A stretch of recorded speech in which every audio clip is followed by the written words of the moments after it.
Chen Ping hendak berbicara untuk membantu ketika ia melihat Mo Chen mendekat dengan tongkat, melirik Ling Xue, lalu Chen Ping. Senyum penuh arti terpancar di matanya, mengelus jenggotnya dan berkata, energi itu baik bagi anak muda, tetapi segala sesuatunya harus dilakukan secukupnya. Terlalu banyak sama buruknya dengan terlalu sedikit. Meskipun hal ini tidak dikatakan secara eksplisit, namun maknanya di matanya jelas. Ling Xue mendengarnya dengan jelas, dan lehernya memerah karena malu, menundukkan kepala dan berlari kembali ke kamarnya dengan cepat, bahkan tidak berani menoleh ke belakang. Ini semua salah Chen Ping karena tidak bersikap lembut kepada wanita.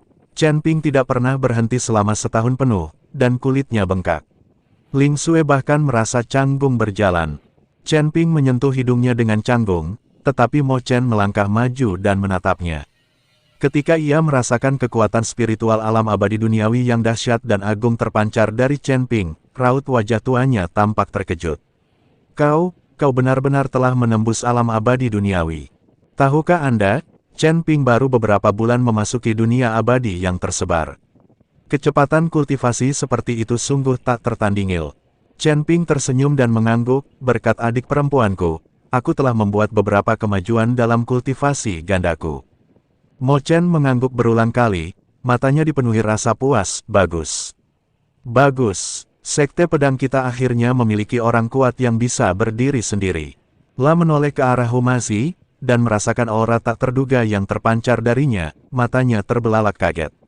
Tuan Hu, apa yang sedang Anda lakukan? Baru saja pulih ke tingkat ke-9 alam abadi duniawi, tidak layak disebut.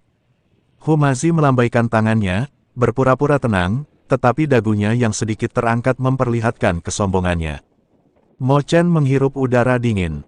Baru 3 hari sejak terakhir kali mereka bertemu, dan Chen Ping bukan hanya berhasil menembus alam abadi duniawi, tetapi bahkan Humazi pun telah pulih ke tingkat ke-9 alam abadi duniawi. Menara penekan iblis ini sungguh merupakan benda sucil. Kamu baru saja menerobos, jadi kamu butuh waktu untuk berkonsolidasi. Kota pedang suci sudah jauh lebih tenang beberapa hari terakhir ini, jadi tetaplah di sini dan nikmati dirimu. Mo Chen berkata kepada Chen Ping dan Humazi. Dia takut Chen Ping dan Humazi akan mencari masalah dengan istana Dao jahat tepat setelah terobosan merekal. Bagaimanapun, itu hanya terobosan dan perlu dikonsolidasikan. Terima kasih guru atas pengingatnya, saya tahu. Chen Ping mengangguk. Dalam beberapa hari berikutnya, Chen Ping, Ling Xue dan Humazi terus mengkonsolidasikan kultivasi mereka saat ini.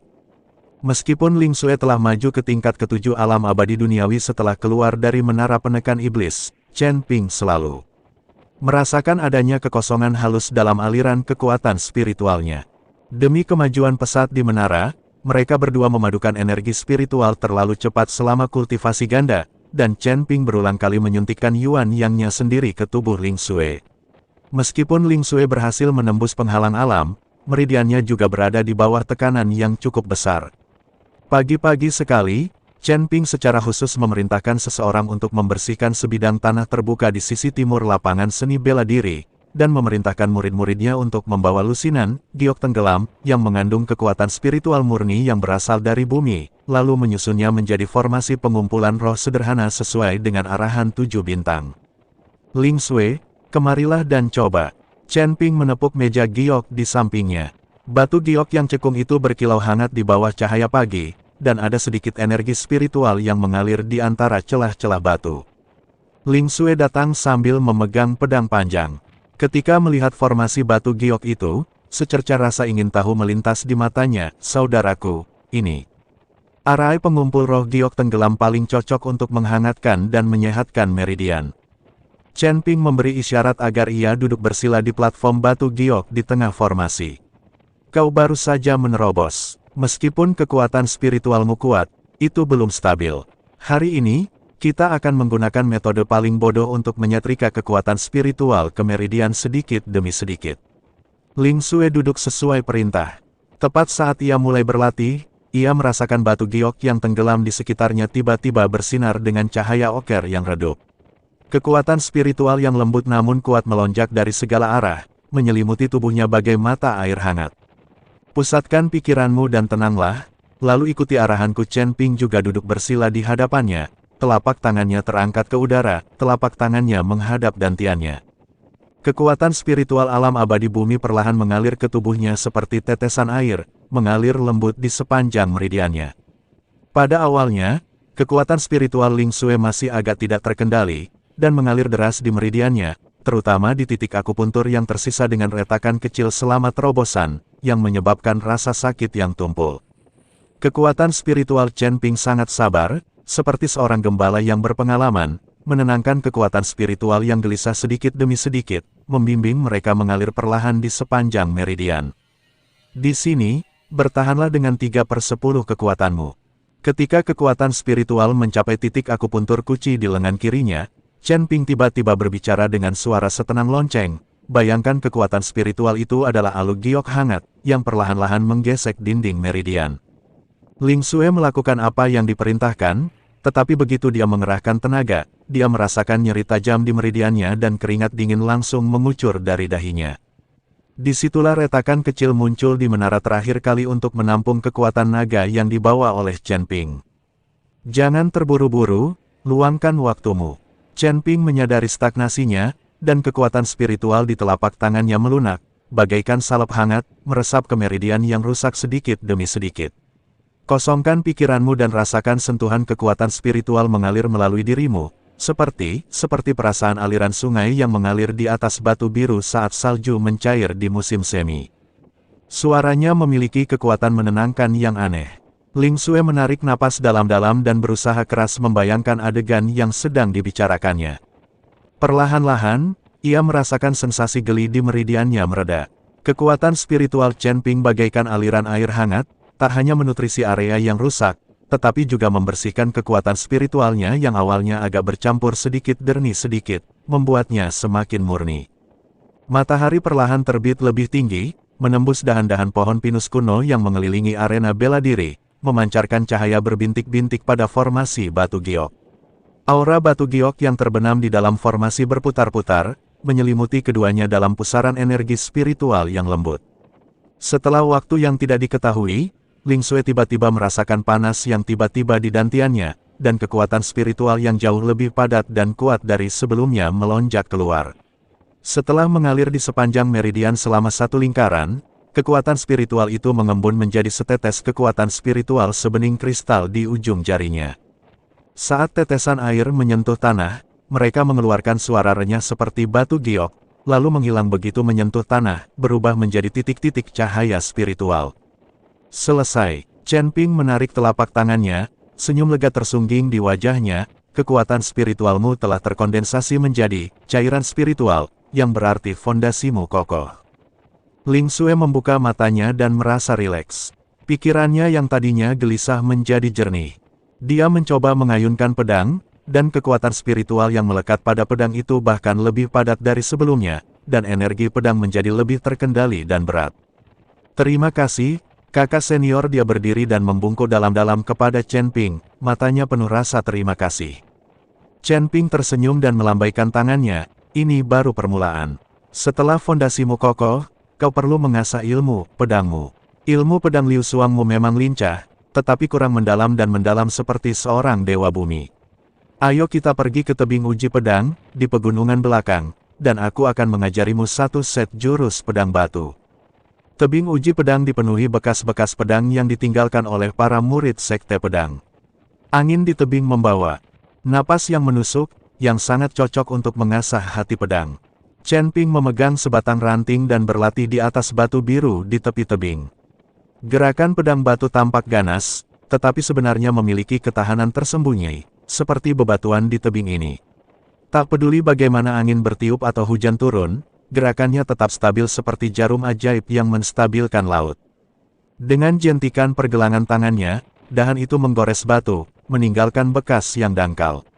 Anehnya, bekas itu tampak biasa saja pada pandangan pertama, tetapi setelah diamati lebih dekat, seseorang dapat melihat kekuatan tertahan yang tersembunyi di balik garis-garis itu, seolah-olah dapat melepaskan kekuatan luar biasa kapan saja. Coba sekarang, gunakan energi spiritualmu yang baru stabil untuk mengaktifkan gerakan pedangmu. Ingat, kamu perlu membuat energi spiritualmu seberat batu giok yang tenggelam ke dalam air, namun tetap hangat dan halus. Ling Xue menggenggam pedang itu erat-erat, mengambil napas dalam-dalam, mengingat kembali perasaan dalam susunan pengumpul roh tadi, dan perlahan-lahan menyuntikkan kekuatan spiritual ke dalam pedang itu. La menancapkan pedangnya, dan energi pedang itu menembus udara, tetapi tiba-tiba menyatu ketika menyentuh tebing, hanya menyisakan lubang pedang dengan kedalaman yang pas. Lubang itu tidak terlalu kuat untuk menyebabkan energi pedang bocor, juga tidak terlalu lemah untuk terlihat lemah. Bagus, Chen Ping mengangguk, coba lagi jurus pemecah batu ini. Perhatikan pengumpulan dan ledakan kekuatan spiritual di ujung pedang. Seharusnya seperti gejolak urat bumi. Mungkin tampak tenang, tetapi sebenarnya mengandung guntur. La mendemonstrasikannya sendiri. Rariting itu menunjuk, tampak perlahan, tetapi begitu menyentuh batu, ia meletus dengan kekuatan yang mencengangkan. Batu biru itu langsung hancur berkeping-keping, tetapi kemudian terbungkus oleh kekuatan yang lembut. Tak ada kerikil yang beterbangan, hanya berubah menjadi tumpukan bubuk batu halus. Ling Xue tertegun, lalu menjadi termenung. La mengayunkan pedangnya berulang-ulang. Awalnya agak canggung, tetapi seiring ia semakin mahir mengendalikan kekuatan spiritualnya, gerakan pedangnya perlahan menjadi setenang dan sekuat batu. Saat matahari terbenam, puluhan bekas pedang muncul di tebing uji pedang, masing-masing menunjukkan kekuatan yang tertahan dan mendalam. Ling Xue menyarungkan pedangnya dan berdiri, dahinya bermandikan keringat, wajahnya memerah karena gembira. Saudaraku, kurasa aku sudah menemukan kuncinya. Chen Ping menatap kilatan cahaya di matanya dan hatinya sedikit tergerak. La melangkah maju dan mengulurkan tangan untuk menyeka keringat di pipinya. Kehangatan ujung jarinya membuatnya sedikit menggigil. Ilmu pedangmu murni alami, dan sekarang fondasimu sudah kokoh, kemajuanmu di masa depan pasti akan lebih cepat lagi. La berhenti sejenak, lalu mengeluarkan sebuah kotak giok dari tas penyimpanannya. Ini kalsedon berurat biru. Saat kau kembali, ambil sedikit dan larutkan dalam air spiritual. Rendam tanganmu di dalamnya setiap hari. Ini akan membantu kekuatan spiritual dan pedangmu menjadi lebih harmonis. Ketika kotak giok itu dibuka, sepotong kalsedon hijau zamrud tergeletak di dalamnya. Batu itu ditutupi garis-garis hijau halus dan memiliki energi spiritual samar yang mengalir melaluinya. Jelas itu adalah harta yang sangat berharga. Ling Xue menatap kalsedon itu, lalu menatap Chen Ping, matanya sedikit merah. Kakak, kamu selalu tidak perlu membicarakan hal ini di antara kita.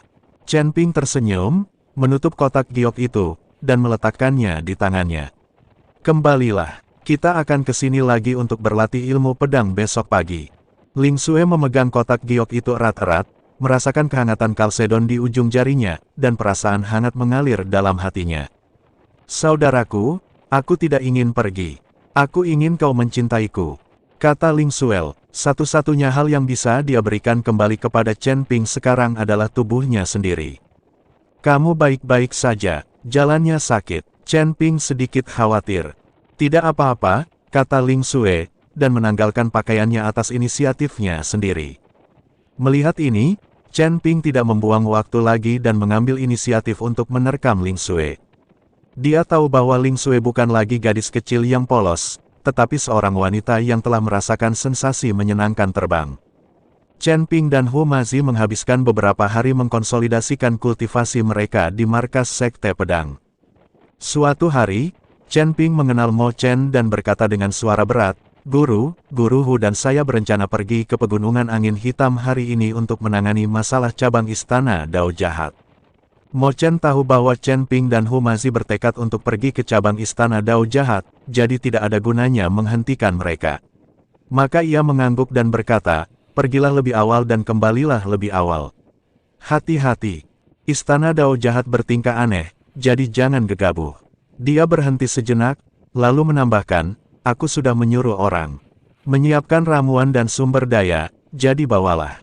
Terima kasih, Guru. Chen Ping membungkuk dan berterima kasih, lalu berbalik menatap Hu Mazi. Guru Hu, ayo pergi.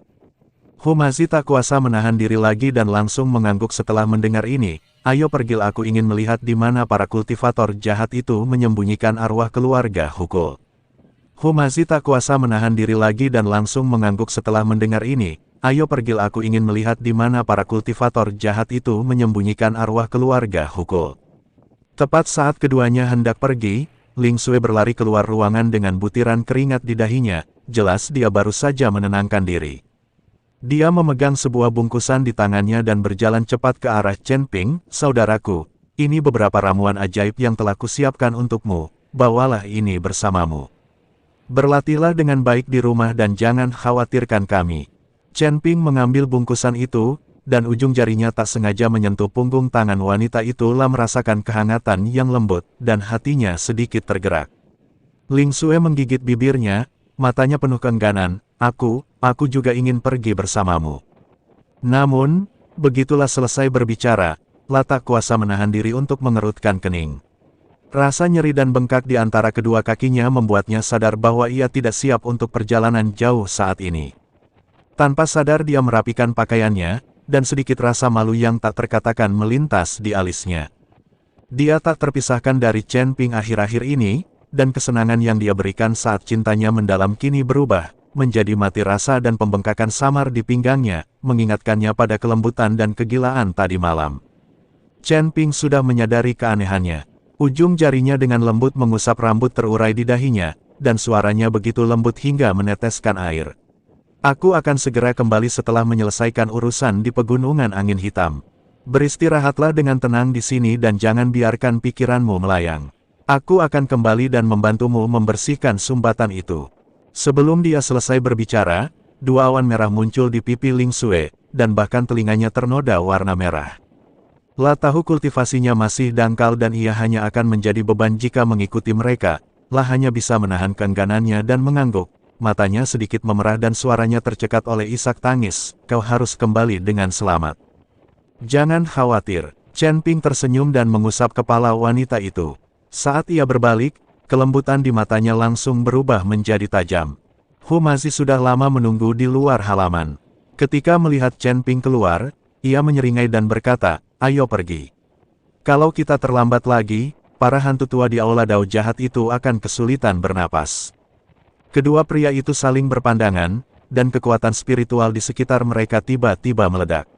Mereka mengerahkan teknik pengendalian udara di bawah kaki mereka secara maksimal, dan sosok mereka berubah menjadi dua aliran cahaya yang membubung ke langit dan melesat menuju Pegunungan Angin Hitam di perbatasan surga kelima.